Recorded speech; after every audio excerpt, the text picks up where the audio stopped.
Because understanding great literature is better than trying to read and understand yet another business book. On the Leadership Lessons from the Great Books podcast, we commit to reading, dissecting, and analyzing the great books of the Western canon.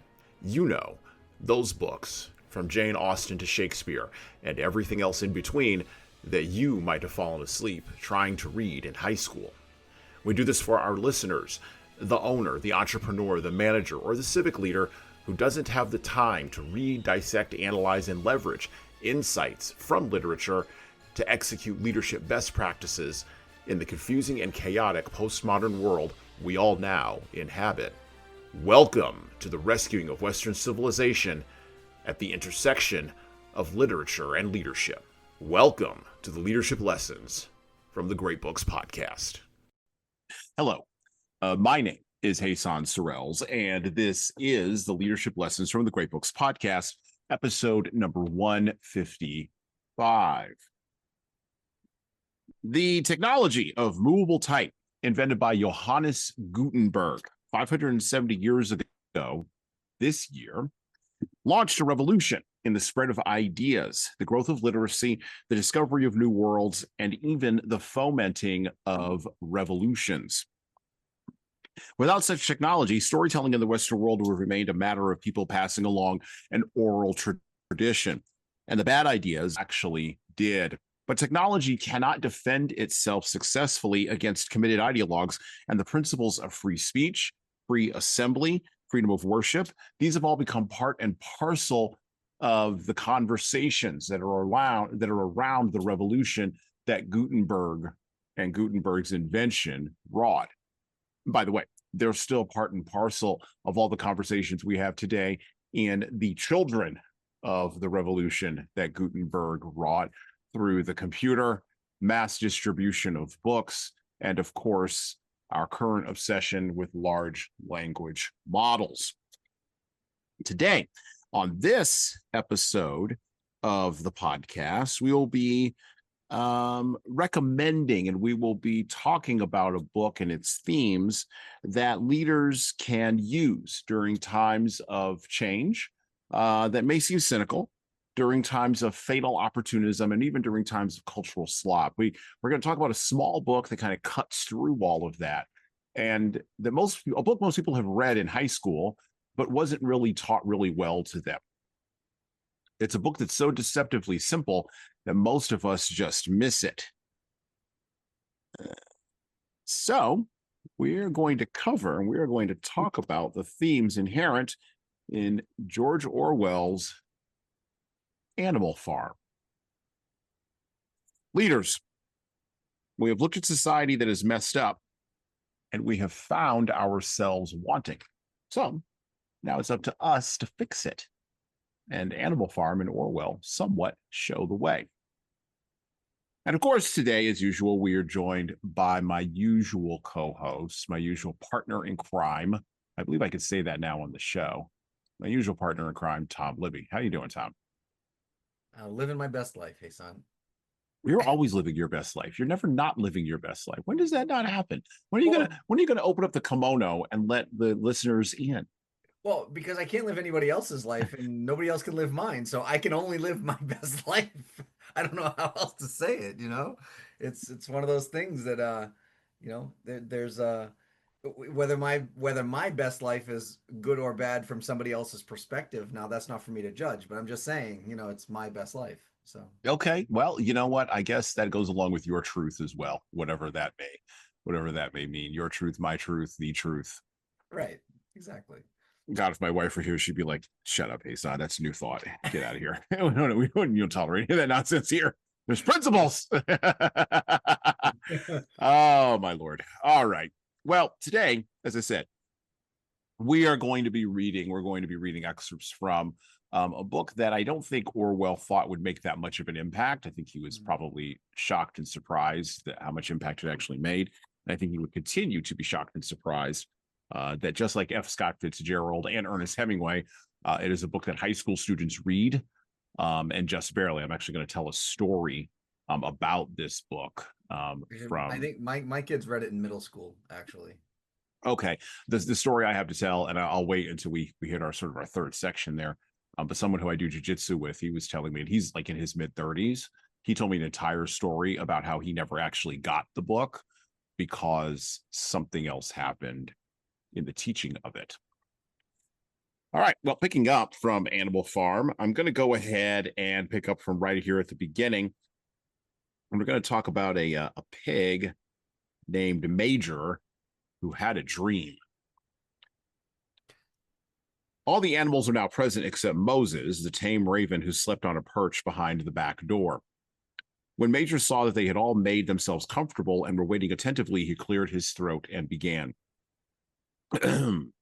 Comrades, you have heard already about the strange dream I had last night, but I will come to the dream later. I have something else to say first. I do not think, comrades, that I shall be with you for many months longer, and before I die, I feel it my duty to pass to you such wisdom as I have acquired. I have had a long life. I have had much time for thought as I lay alone in my stall, and I think I may say that I understand the nature of life on this earth as well as any animal now living. It is about this that I wish to speak to you. Now, comrades, what is the nature of this life of ours? Let us face it, our lives are miserable, laborious, and short. We are born, we are given just so much food as will keep the breath in our bodies, and those of us who are capable of it are forced to work to the last atom of our strength, and the very instant that our usefulness has come to an end, we are slaughtered with hideous cruelty. No animal in England knows the meaning of happiness or leisure after he is a year old. No animal in England is free. The life of an animal is misery and slavery. That is the plain truth. But is this simply part of the natural order? Is it because this land of ours is so poor that it cannot afford a decent life to those who dwell upon it? No, comrades, 1,000 times no. The soil of England is fertile. Its climate is good. It is capable of affording food in abundance to an enormously greater number of animals than now inhabit it. This single farm of ours would support a dozen horses, 20 cows, hundreds of sheep, and all of them living in comfort and dignity that are now almost beyond our imagining. Why then do we continue in this miserable condition? Because nearly the whole of the produce of our labor is stolen from us by human beings. There, comrades, is the answer to all of our problems. It is summed up in a single word: men. Man is the only real enemy we have. Remove man from the scene, and the root cause of hunger and overwork is abolished forever. Man is the only creature that consumes without producing. He does not give milk. He does not lay eggs. He is too weak to pull the plow. He cannot run fast enough to catch rabbits. Yet he is the lord of all the animals. He sets them to work. He gives back to them the bare minimum that will prevent them from starving, and the rest he keeps for himself. Our labor tills the soil. Our dung fertilizes it, and yet there is not one of us that owns more than his bare skin. You cows that I see before me, how many thousands of gallons of milk have you given during this last year? And what has happened to that milk which should have been breeding up sturdy calves? Every drop of it has gone down the throats of our enemies. And you hens, how many eggs have you laid in this year? And how many of those eggs ever hatched into chickens? The rest have all gone to market to bring in money for Jones and his men. And you, Clover, where are those 4 foals you bore who should have been the support and pleasure of your old age? Each was sold at a year old, and you will never see them again. In return for your 4 confinements, all your labor in the fields, what have you ever had except your bare rations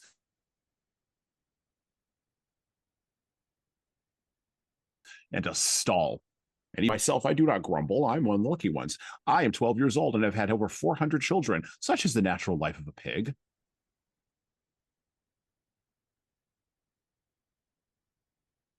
But no animal escapes. Every one of you will scream your lives out of the block within a year. To that horror we must all come. Cows, pigs, hens, sheep, everyone.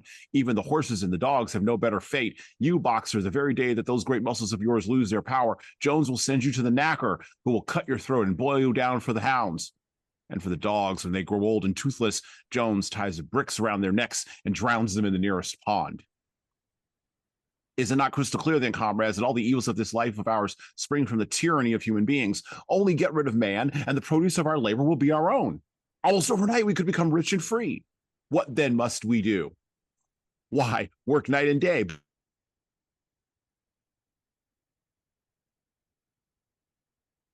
body and soul for the overthrow of the human race. That might be in a week or in 100 years, but I know, as surely as I see the straw beneath my feet, that sooner or later justice will be done. Fix your eyes on that, comrades, throughout the short remainder of your lives, and above all, pass on this message of mine to those who come after you, so that future generations shall carry on the struggle until it is victorious. And remember, comrades, your resolution must never falter. No argument must lead you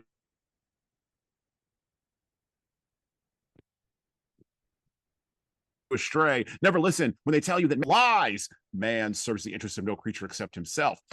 And among us animals, let there be perfect unity, perfect comradeship in the struggle. All men are enemies. All animals are comrades. At this moment, there was tremendous uproar. While Major was speaking, 4 large rats had crept out of their holes and were sitting in the hindquarters listening to him. The dogs had suddenly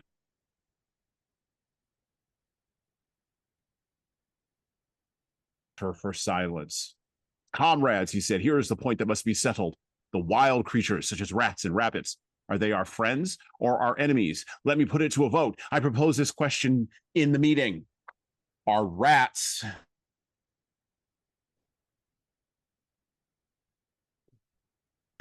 comrades? God, I love that. I love that opening so much. Matter of fact, that opening right there is the entire book. I mean, that's the whole thing. Yeah, for sure. And it's Orwell's. Now, 1984 was not a brilliant book, and we covered that on the podcast. You should go back and listen to that episode. We're actually doing these books in reverse, because normally people read Animal Farm first, and then they go and read 1984, and they expect the same level of literary elan, such as it were, in 1984, and you don't really get that. It's like he ran out of it. We talked about this on the episode with Claire Chandler and David Baumrucker. It's almost as if he runs out of energy, literary energy. But Animal Farm is so short. It's barely it's 125 pages. It's so short. And he doesn't run out of energy, and he establishes the whole thing, and everything follows from the old pig Major's speech right there at the beginning. So, Tom, Libby, I'm going to go off script a little bit here. Are rats comrades? I mean, are we still talking metaphorically, or are we talking in the actual animal kingdom? I don't know. I guess it depends on the way you look at it. Oh, okay. All right. Let's start with something simpler. What did you think of Animal Farm? Talk to us about your experiences with this book and when you first read it. Well, okay, so let's. I mean, I didn't reread it, but let's just be realistic here. I read it, 35 years ago. So, the things that I remember, and again, as you read stuff like this, it's very easy to have a vision in your head of like that let's say commercialized vision in your head. So whether it's animation or whether whatever, but this book is very easy to actually envision how you're what is actually happening as you're so when Major's giving that speech, I'm thinking of a pig standing at a podium, or maybe not, I don't know, whatever, but almost very Hitler-like, or Mussolini-like, or something like that. And he's supposed to be a an avatar for Lenin, for Vladimir Lenin. Yeah, Vladimir Lenin. Yeah, and Lenin would give fiery speeches, in particular from the back of train cars after Germany sent him back to Russia through Finland to get the Russians out of World War I and to start off the Russian Revolution back in the day. So Orwell would have been familiar with all that. Sorry, go ahead. Right. No, I was gonna say exactly. And if there's any mistake of what he's referring to, just the use of the term comrade should tell you right up front, that this is some sort of mirror, some sort of animalistic version of what was happening at Russia at the time of his life, right? That's the whole the whole point of it. I guess, I mean, that was his intention, from what I understand anyway. But as the book goes on, and I'm sure you're going to talk about it, going forward. But as the book goes on, I think watching that dynamic change and the position of power, and how it all kind of evolves, is very interesting to me. I've always found the book very interesting, but very basic. It's almost like he's using animals to depict the natural order of human beings, actually, not animals. It's us as human beings. If we were treated the way the way he described, but let me rephrase this: when we are treated when human beings are treated the way that the animals are described in this book, which is we're basically pieces of meat that move. I pick things up, I put Mhm. things down, whatever, and you're only as good to them until as long as you're productive, and then once you're not productive, they get rid of you. I mean, we have had uprise over uprise over uprise over this, like from a human perspective. So he's Mhm. just depicting it in an animal state. It's literally the same story we've seen 100 times through human history. So Right. And he seems to, one of the things that jumps out to you about Animal Farm, number one is, of course, it's a short book, which I already mentioned. But then the second thing that jumps out to you about it, and it is something that's kind of interesting, is the fact that the animals are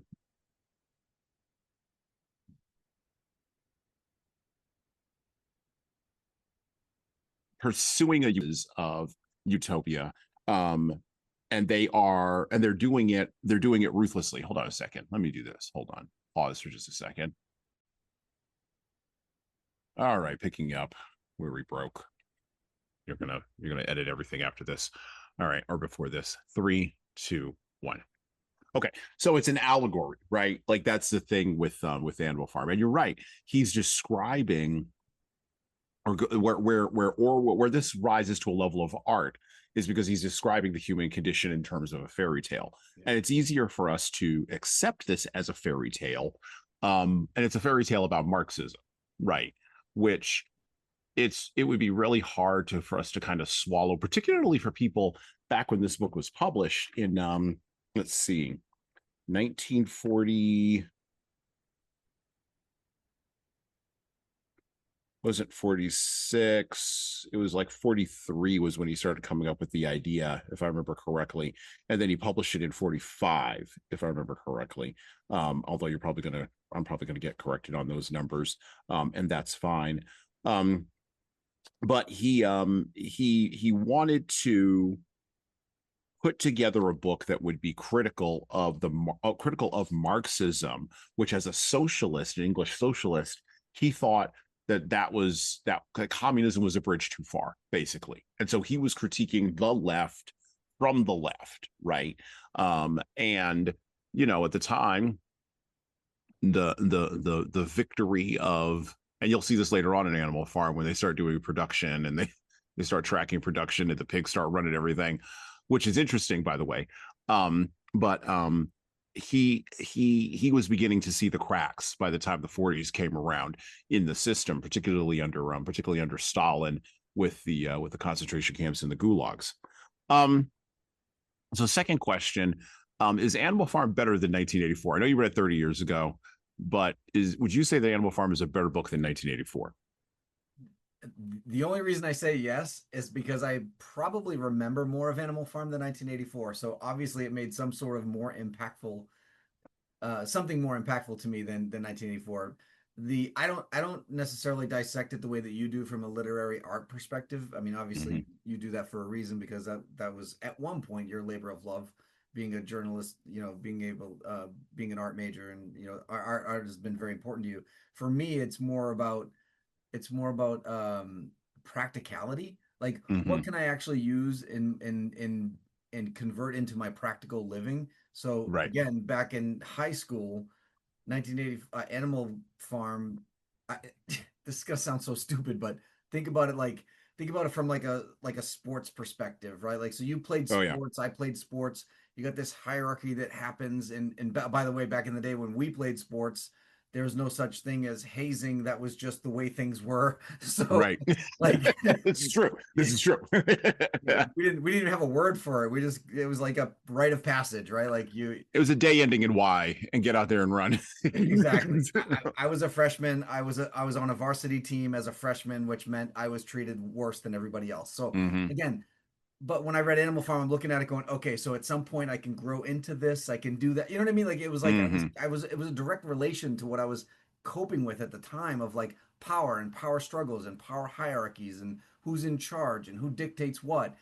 So in 1984 kind of wasn't, right. Like, Right. I didn't really interpret it that way when I was reading it. I felt there was, you know and again, I'm reading this in the late 80s, by the way, so 1984. Again, my generation, there was a slight confusion. Like we had to be reminded that this was written 45 years earlier. And they're like, no, this isn't about 4 years ago, guys. This is about like, 1950, like Right, yeah. 1950s, 40s. So, whereas Animal Farm didn't have that confusion. We like I said, when you read it, you could picture what was happening. Like you like, okay, this is a farm, animals are revolting. This is kind of like, students rebelling against teachers, or Right. at the time when we had the Iran Contra affairs and Oh yeah. we're watching things on TV about revolutions over in the Middle East and all this other. It was much more relatable to me, I guess, is the point, which is why for me, if I had to like literally put my finger down and say yes, one book was better than the other, I'd pick Animal Farm just because it was more impactful at the time. It was more impactful at the time. Yeah. Okay. Back to the book. Back to Animal Farm here. So we're gonna pick up after the old major dies. And this is Squealer and Napoleon. Napoleon, Snowball, and a small fat pig named Squealer. They get together. I know this is going to be a short episode, but we could have went to at least a half an hour dissertation of why did he pick the name Napoleon for this. I was like, that part was fascinating to me too, but go ahead, read the book. Napoleon was supposed to be a stand-in for Stalin. I know, but I know. Yeah. Oh, I know. Yeah. Oh, it struck me too. I have all kinds of notes in the margins. There's all kinds of blood in the gutters in this book, for me. And then Snowball was Trotsky. And then Squealer was supposed to stand in for Pravda, which Pravda was the newspaper that was put out in the Soviet Union that was the official mouth of the Russian Revolution. And Pravda in Russia, or in Russian, sorry, means you're gonna love this, truth. Back to the book. These three had elaborated old major's teachings into a complete system of thought, which they gave the name of animalism. Love that. Several nights a week after Mrs. Jones was asleep, they held secret meetings in the barn and expounded the principles of animalism to the others. At the beginning, they met with much stupidity and apathy. Some of the animals talked of the duty of loyalty to Mr. Jones, whom they referred to as master, or made the elementary remarks such as, Mr. Jones feeds us. If he were gone, we should starve to death. Others asked such questions as, why should we care what happens after we are dead? Or if this rebellion is to happen anyway, what difference does it make whether we work for it or not? Pause. Still questions that are asked today. Anyway. And the pigs had great difficulty in making them see that this was contrary to the spirit of animalism. The stupidest questions of all were asked by Molly, the white mare. The very first question she asked Snowball was, will there still be sugar after the rebellion? No, said Snowball firmly. We have no means of making sugar on this farm. Besides, you do not need sugar. You will have all the oats and hay you want. And shall I still be allowed to wear ribbons in my mane? Asked Molly. Comrade, said Snowball, those ribbons that you are so devoted to are a badge of slavery. Can you not understand that liberty is worth more than ribbons? Molly agreed, but she did not sound very convinced. The pigs had an ardor struggle to counteract the lies put about by Moses, the tame raven. By the way, pause. Moses represents religion. Back to the book. Moses, who was Mr. Jones' special pet, was a spy and a talebearer, but he was also a clever talker. He claimed to know of the existence of a mysterious country called Sugar Candy Mountain, to which all animals went when they died. It was situated somewhere up in the sky, a little distance beyond the clouds, Moses said. In Sugar Candy Mountain, it was Sunday 7 days a week, clover was all in season all year round, and lump sugar and linseed cake grew on the hedges. The animals hated Moses because he told tales and did no work, but some of them believed in Sugar Candy Mountain, and the pigs had to argue very hard to persuade them that there was no such place. Now, I'm pausing there, not because we're doing a short episode, but because that's the whole thing right there. I mean, that's the whole nugget of like Marxism, right? I'm sorry, animalism, right there. There is no Sugar Candy Mountain. Religion is the opiate of the masses, and you need rebellion right now. And you even see in that setup the different people who were involved in the revolution. So you've got Molly, who doesn't really care about revolution. God bless her. She cares about bows in her mane and in vanity. Right. Bows and can she still have bows and sugar after the revolution? Then you have the hardcore people who are all the way in. That's Snowball. No comrade. We're going to go hardcore for the revolution. We're bringing this right now. They want the fight because they want the fight. And then you have folks like Boxer and Clover, who those are the two draw horses who, and I'll pick up on this part. Their most faithful disciples were their two cart horses, Boxer and Clover. The two had great difficulty in thinking anything out for themselves, but having once accepted the pigs as their teachers, they absorbed everything they were told and passed it on to the other animals by simple arguments. They were unfailing in their attendance at the secret meetings in the barn and led the singing of Beasts of England, in which the meetings always ended. Now, as it turned out, the rebellion was achieved much earlier and more easily than anyone could have expected. In past years, Mr. Jones, although a hard master, had been a capable farmer, but of late he had fallen on evil days. He had become much disheartened after losing money in a lawsuit and had taken to drinking more than was good for him. For whole days at a time, he would lounge in his Windsor chair in the kitchen, reading the newspapers, drinking, and occasionally feeding Moses on crusts of bread soaked in beer. His men were idle and dishonest. The fields were full of weeds. The buildings wanted roofing. The hedges were neglected, and the animals were underfed. There's something there, by the way, for corporate leaders that I want to point out just early in the episode. If you're not paying attention to your people, if you're fat and lazy, if you're stupid, and yes, I did use that word, if you're not up on industry trends, if you're not up on trends outside of your industry, if you have fallen on hard times through no fault of your own, I hate to be the bearer of bad news, but it doesn't matter.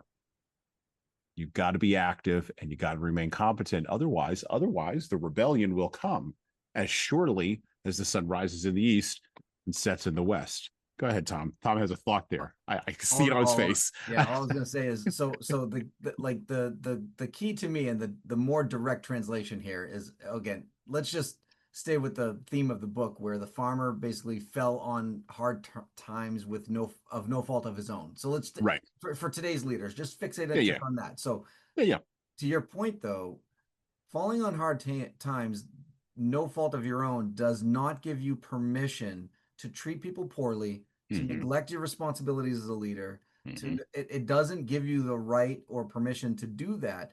You can fall on hard times. Your company can have a downturn, and guess what helps you figure it out? Like your people. It's your best asset. It's your number one asset. So if you treat them right, treat them fairly, inform them, keep them up to date as what's going on. A little transparency goes a long way. I'm not suggesting you open your books and show them everything, but a little transparency goes a long way. And being able to kind of at least share your vision of what should be coming out on the other side of it could potentially stave off something an animal like that revolt, that rebellion, that mass exodus of employees that ends up happening on these cases. But if you just bury your head in the sand and you don't deal with it up front, like, yeah, you're right. You're gonna go. They're gonna go.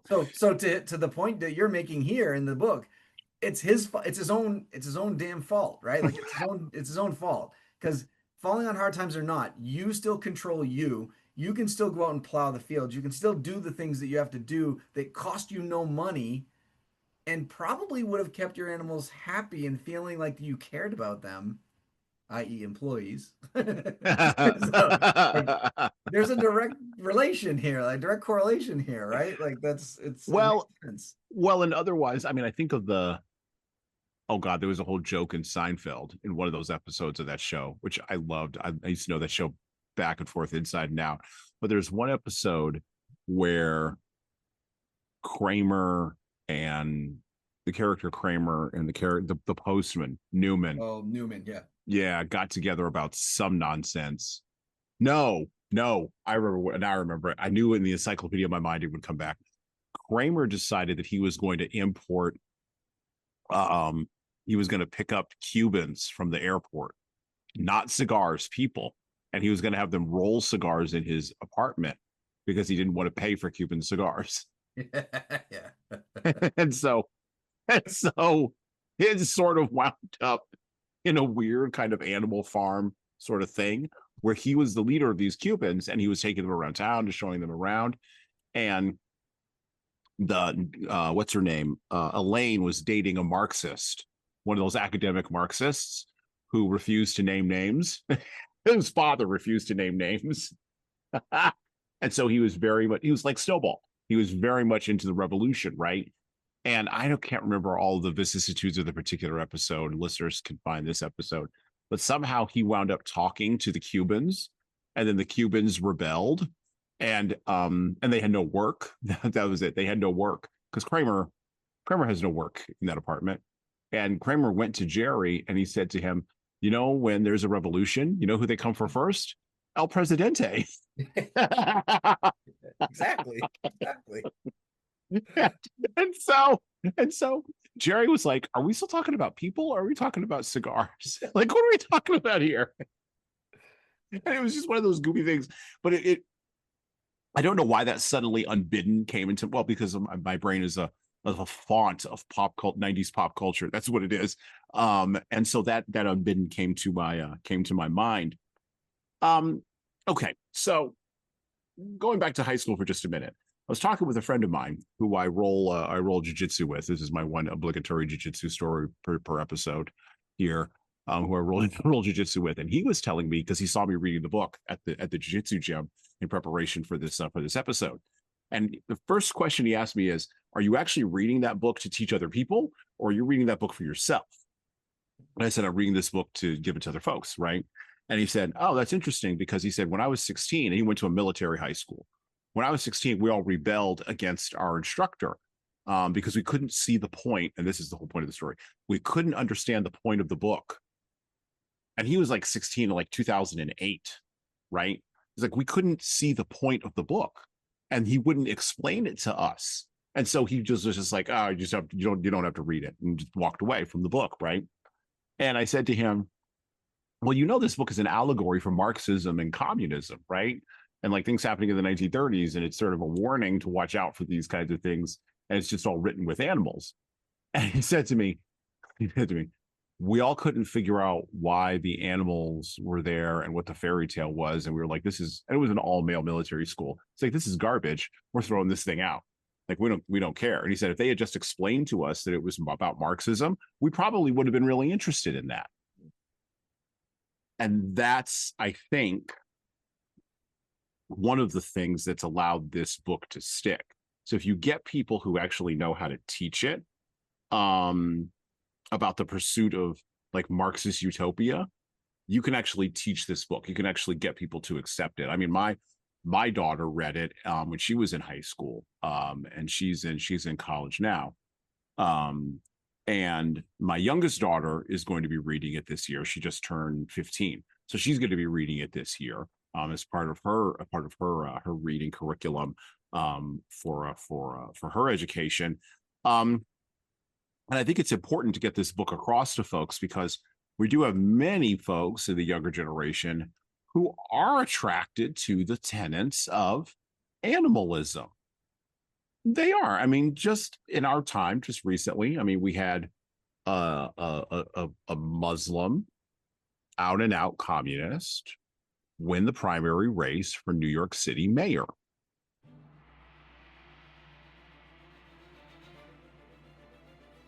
Hello. So I'm going to do some shilling here, and hopefully this will be a pause in our riveting conversation for you. I have an offer for you. My most recent book is 12 Rules for Leaders, The Foundation of Intentional Leadership. It's available in paperback, hardcover, or as an ebook on Amazon, Barnes & Noble, Kobo, and any other place you order books. Now, in this book, I address the 12 leadership areas that I have found leaders need to be the most intentional in to be the type of leader followers actually want to follow. From establishing a foundation of leading teams through managing conflict effectively, all the way through leading teams through change, knowing what to do and why to do it can help readers, like the ones listening to this show, become better leaders. Look, reading this book and living it is like getting coaching from me directly without having to pay my full coaching rate. head on over to leadershiptoolbox.us. That's leadershiptoolbox.us, and scroll down the homepage and click on the Buy Now button to purchase in hardcover, paperback, and Kindle format on Amazon 12 Rules for Leaders, the foundation for intentional leadership. And that's it for me. Now back to the show.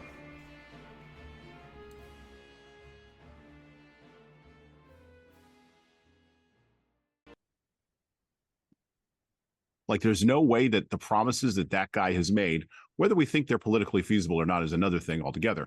The nature of the way in which he makes the promises are literally what the pigs say in Animal Farm. It's literally the same promises, almost even the same language. And I would laugh if it weren't so tragic. And there are people who have gone to Columbia University who think that this is a good idea, and they voted for him. There is a failure somewhere in American high school education. Well, I think part of it. And by the way, I don't care if you want it. I don't care if you want it. Great. You want socialism, you want Marxism. Fine. Cool. Vote for that. Vote for the guy who. Cool. But don't say we didn't warn you, because we educated you. Yeah. Well, so I had a recent conversation with my youngest son, who, by the way, is going to turn 26 in about 2 weeks. So he's not young, but he's my youngest of the 4 sons. Right. And it seems like every time he sees an article in the news, left article, right article, doesn't matter, just any kind of article in the news that is like somebody takes journalistic integrity and throws it out the window and just romanticizes this or over exaggerates that or whatever, right? Sure. Yep. And he reacts to it, like viscerally reacts to it.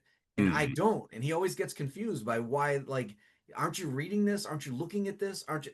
And I said, yeah, but I'm twice your age and been through a hell of a lot more than you. I've seen this before. I've read this book before. Like, what you're experiencing is not new to me. And I think that, to your point, like, when people talk to me about utopias and socialism and all this stuff that they think is going to fix the world, and I say, yeah, we've seen this story, but like, we've seen this before. Like, yeah. we've seen this happen throughout history over and over and over again, and not a lot changes. You know why? Because if you take whatever the magic number is, 20 people, and you throw them in a compound and you call it a utopia and they're all happy, probably okay. You take 20,000, probably not going to happen, right? Like, because there's always leadership roles that take over. Like, people look to people for answers. And this is exactly what happens in Animal Farm. Nobody knows what to do, so the pigs take over, right? Like, the pigs basically say, we're smarter than everybody else, so we're going to take over. And initially seems like it's not the worst idea in the world until they realize the hunger of the power, and then they just dive into it head first, right? Like, then all of a sudden it's power. And we saw that happen even back in the day in the communists. Like, we saw the world look at Russia and say, oh, this could potentially be a decent thing, this communism thing where everyone's considered equal and blah, blah, blah, blah, blah. Well, guess what, folks? That didn't happen that way. Nope. Like, it didn't end up that way. You know why? Because it doesn't work. Like, it just doesn't work. So when it's really hard for, like, okay, you're going to revolt, go for it. And who's going to take the lead in that revolt? Are you going to be the leader after? Are you going to take charge, or are you going to step down because now you want to be equal with everybody else? Mm-hmm. I hate to tell people, but as much as we there are people out there that despise capitalism, right? And despise the way capitalism works. But if you look at the two systems side by side and you look at all of their theologies, sure, socialism and all that looks better. It looks better on paper. But in practicality, again, like I said, 20 people on a farm, sure. 20,000 people in a small city, probably not going to work. So anyway, like, my whole point to that whole is into your buddy, like, it's how do you, like, this is more of the same. Think about this. He wrote about this in 1945. This book was published in 1945, by the way. I don't know why that just popped into my head, but I remember it was 1945. Go ahead. Yeah. Okay. Going back and forth between 43 and 46 or whatever. So, book written in 1945. and nothing has changed in 50 years, like 60, I don't know, 60, it's been 60, 70, 80 years 70 almost. years, whatever, right? Like 80 years almost. And we're still talking about trying to strive for that utopia and push toward that equal everything. Like there are things that should be equal regardless of race, creed, Hmm. color, whatever. Yes. Absolutely. Human rights, sure. Things like being treated like a person, yes, sure, great. But if I work harder than you and we make the same amount of money because of it, like that's gonna piss me off, right? Like that's Right. like I'm not gonna then one of two Well, things are gonna happen. Either I'm gonna work less and you're gonna get mad at me because I'm working less now all of a sudden. And we see this small dynamics in very like blue collar environments. Like my I spent good portion of my early career in restaurants.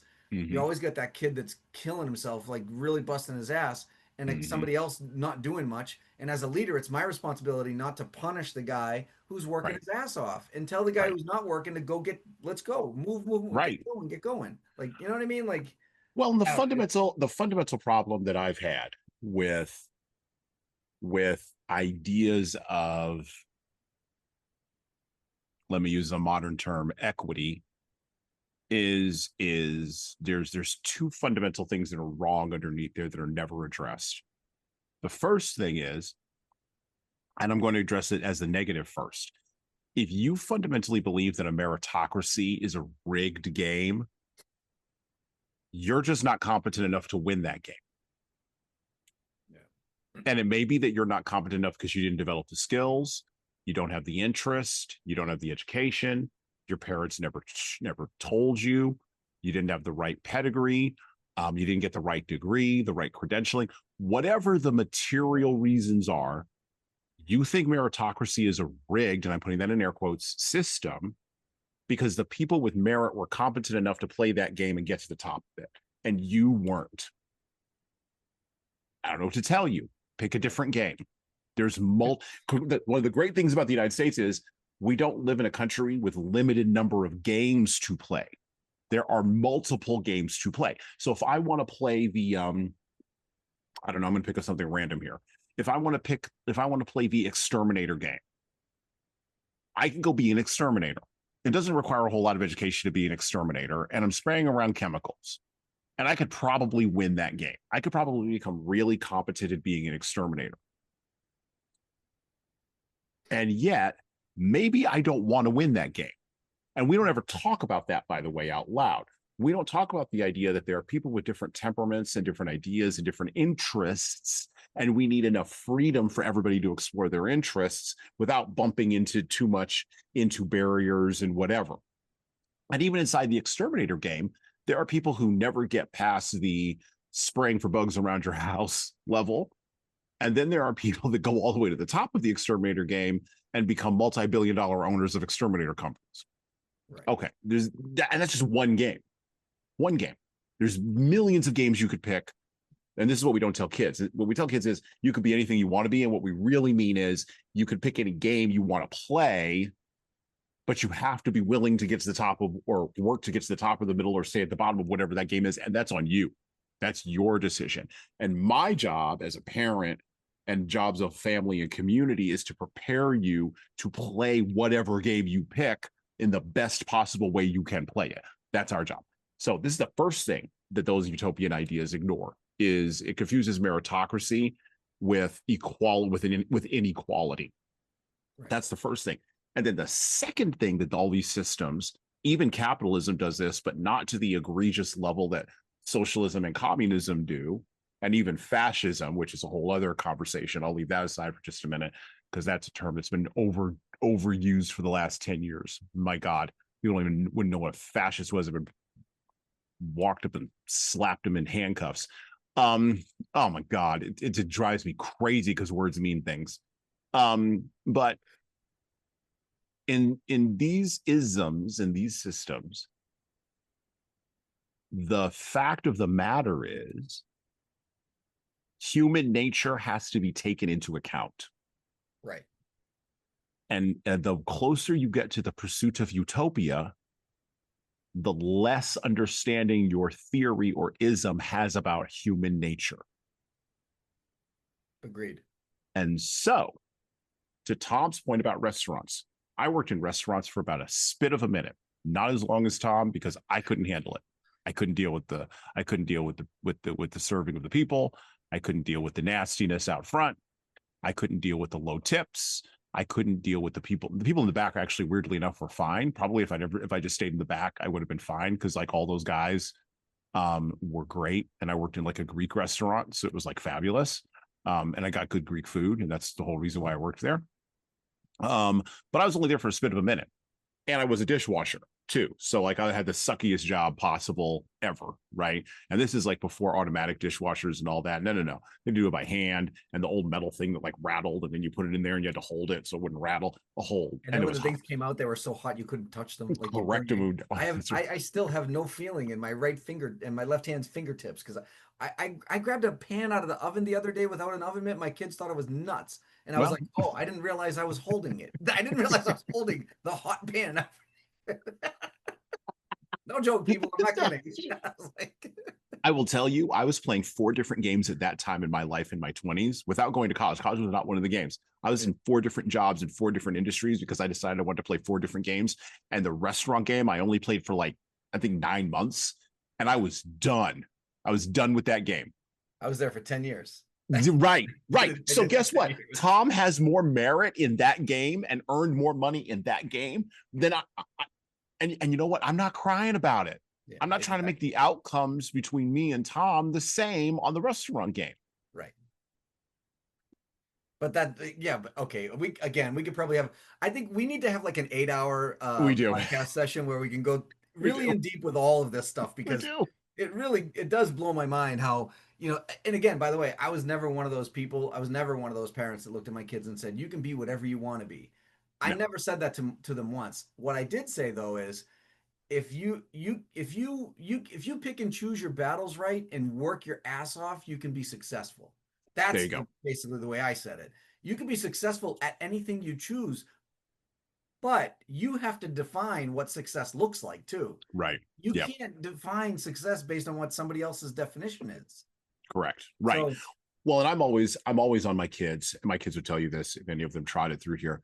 I'm always on them on the basics. I think there's just basics. Yeah. So one of the things in our household, you cannot be defeated by basic math. That's a mantra in my house, like addition, subtraction, multiplication, division. Sorry, just these are table stakes. I'm currently in and that would dramatize it too much. I'm currently in a ecumenical struggle with my 8-year-old about independent reading, because he's an 8-year-old and he doesn't want to independently read. He's bored by it because it's not TV in his head, right? And between my wife and I, we're the hammer and sickle on this, right?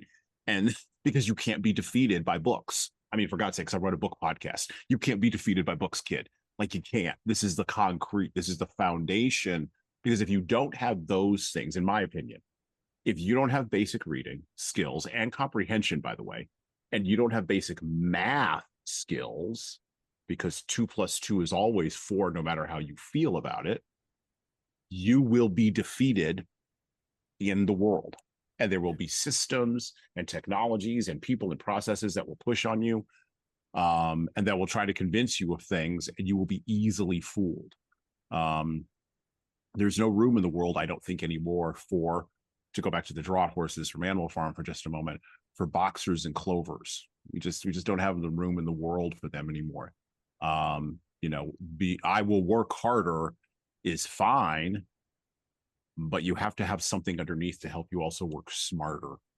And those are the two things. I always hated that phrase, work smarter, not harder. I've always hated that phrase, because I've always felt you should work smarter and harder. Like, you should not look for the easy way out, because if you do, and taking shortcuts in any facet of your life, it doesn't even matter what it is, you're not going to get the results that you expect. I need to introduce you to some mechanics that I know, because they say that all the time. Every mechanic I know, every car mechanic I know, every guy I've ever met who's a car mechanic. He says to work harder and smarter. No. I went to college with a whole ton of car mechanics, because the technical college that the state university supported was, and they would live in the residence halls and the dorms and all that with us. And so I was talking to these guys all the time, and they were always joking about, working smarter, not harder. They always were. And these were like, weirdly enough, like all those guys graduated and they all wanted to make like 6 figures within like 2 years. Yeah, Leaving the technical college. I wasn't surprised. I was like, oh well, looks like I picked poorly in my degree. That's fine. That's fine. Eventually I got my 6 figures. It's fine. It all worked out in the end. Okay, Animal Farm. Let's close on this.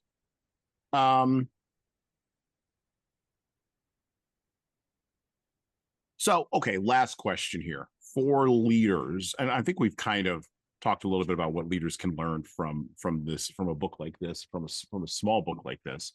And obviously I would encourage you to pick up Animal Farm. It's 125 pages. You can read it to your kids. There's nothing offensive in it.